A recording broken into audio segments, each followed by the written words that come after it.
கற்பனை பண்ணி பாருங்கள், நீங்கள் ஒரு ஸ்பேஸ்ஷிப்பில் போயிட்டு இருக்கீங்க. திடீர்னு தூரத்தில் ஒரு மாபெரும் இருட்டு. ஆனால் அது வெறும் இருட்டு இல்லை, தன்னை சுற்றி இருக்கிற நட்சத்திரங்களோட ஒளியை கூட அப்படியே உறிஞ்சிக்கிட்டு இருக்கிற ஒரு மர்மமான அரக்கன்.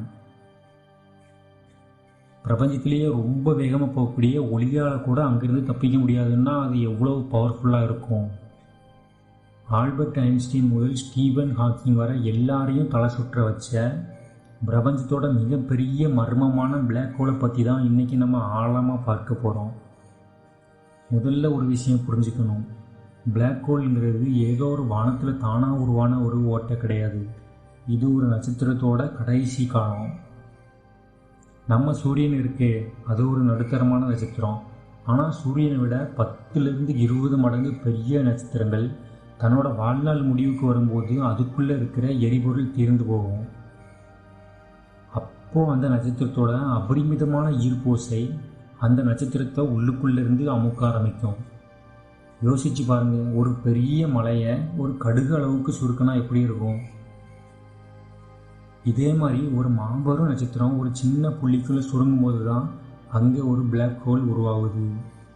சரி, ஒரு பிளாக் ஹோல்குள்ளே போனால் என்ன ஆகும்? அதுக்கு முன்னாடி நாம் ஈவெண்ட் ஹரிசான் அப்படிங்கிற ஒரு பார்டரை பற்றி தான் தெரிஞ்சுக்கணும். இது திரும்பி வர முடியாத ஒரு புள்ளி. இந்த கோட்டை நீங்கள் தாண்டிட்டீங்கன்னா அப்புறம் பிரபஞ்சத்தில் உள்ள எந்த சக்தியாலையும் உங்களை வெளியே கொண்டு வர முடியாது. ஏன், ஒரு செகண்டுக்கு 3 லட்சம் கிலோமீட்டர் வேகத்தில் போகிற ஒளியால் கூட இந்த தடையை தாண்ட முடியாது. அதனால தான் இது கருப்பாக இருக்குது. ஆனால் இந்த ஈவெண்ட் ஹரிசானை தாண்டும் போது உங்களுக்கு என்னாகும் தெரியுமா? ஸ்பெரிட்டிஃபிகேஷன். ஆமாம், உங்களோட கால் பகுதி கருந்துளைக்கு கிட்டே இருந்தால் தலைப்பகுதியை விட கால் பகுதி கருந்துளைக்கு வேகமாக இழுக்கும். இதனால் என்ன ஆகும்? நீங்கள் ஒரு நியூட்டல்ஸ் மாதிரி நீளமாக இழுக்கப்பட்டு இறந்து போவீங்க. கேட்கவே பயமாக இருக்குல்ல? ஐன்ஸ்டீனோட சார்பியல் தத்துவப்படி ஈர்ப்பு விசை அதிகமாக இருக்கிற இடத்துல காலம் மெதுவாக ஓடும். இப்போ நீங்கள் ஒரு பிளாக் ஹோல் பக்கத்தில் வெறும் 1 மணி நேரம் இருந்துட்டு பூமிக்கு திரும்பி வந்தீங்கன்னா இங்கே இருக்கிற உங்கள் நண்பர்களுக்கு பல வருஷங்கள் கடந்திருக்கும். இன்டர்ஸ்டெல்லர் படத்தில் வர அதே லாஜிக் தான். பிளாக் ஹோலோட மையப்பகுதிக்கு போக போக காலம் கிட்டத்தட்ட ஸ்டாப் ஆகிடும். அப்போ அங்கே என்ன நடக்குது? டைம், ஸ்பேஸ் எல்லாமே அங்கே ஒன்றா கலந்து ஒரு குழப்பமான நிலைக்கு போயிடும். இதை பற்றி இன்னும் முழுசாக புரிஞ்சிக்க நம்மக்கிட்ட சரியான அறிவியல் சமன்பாடுகள் எதுவுமே இல்லைங்கிறது தான் உண்மை. பிளாக் ஹோலோட மையத்துக்கு பேர் தான் சிங்குலாரிட்டி. அங்கே ஈர்ப்பு விசை முடிவில்லாததான் இருக்கும். அதாவது ஈர்ப்பிலோட எந்த விதிகளுமே அங்கே வேலை செய்யாது. ஸ்டீபன் ஹாக்கிங் ஒரு சூப்பரான விஷயத்தை சொன்னார். பிளாக் ஹோல்ஸ் எதையுமே விடாமல் முடிஞ்சிட்டே இருக்காது.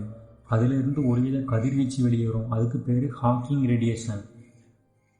இது மூலமாக காலப்போக்கில் பிளாக் ஹோல் மெல்ல மெல்ல ஆவியாகி காணாமல் போயிடும். ஆனால் இது நடக்க கோடிக்கணக்கான வருஷங்கள் ஆகும். இப்போ உங்கள் மனசில் ஒரு கேள்வி வரலாம், நம்ம சூரியன் பிளாக் ஹோலாக மாறுமா? இல்லை பூமிக்கு பக்கத்தில் ஏதாவது பிளாக் ஹோல் இருக்கா? பயப்படாதீங்க, நம்ம சூரியன் பிளாக் ஹோலாக மாற வாய்ப்பே இல்லை. அதுக்கு அந்தளவுக்கு நிறைய கிடையாது. நமக்கு மிக அருகாமையில் இருக்கிற கருந்துளை கயா BH1.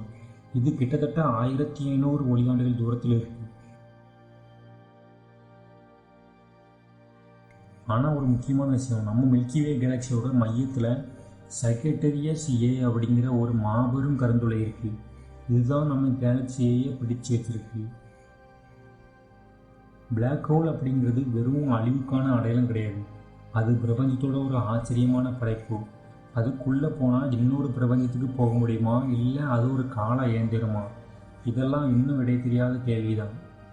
ஆனால் ஒன்று மட்டும் நிச்சயம், பிரபஞ்சத்தை நாம் எந்த அளவுக்கு புரிஞ்சுக்கிறோமோ அந்த அளவுக்கு நாம் எவ்வளோ சின்னவங்கன்னு நமக்கே புரியும். இந்த வீடியோ உங்களுக்கு பிடிச்சிருக்குன்னு நம்புகிறேன். உங்களோட கருத்துக்களை கீழே கமெண்ட் பாக்ஸில் கமெண்ட் பண்ணுங்கள். அடுத்து ஒரு இன்ட்ரெஸ்டிங்கான வீடியோவில் சந்திப்போம். அதுவரை வேட்டியம் பண்ணிட்டு தமிழ்.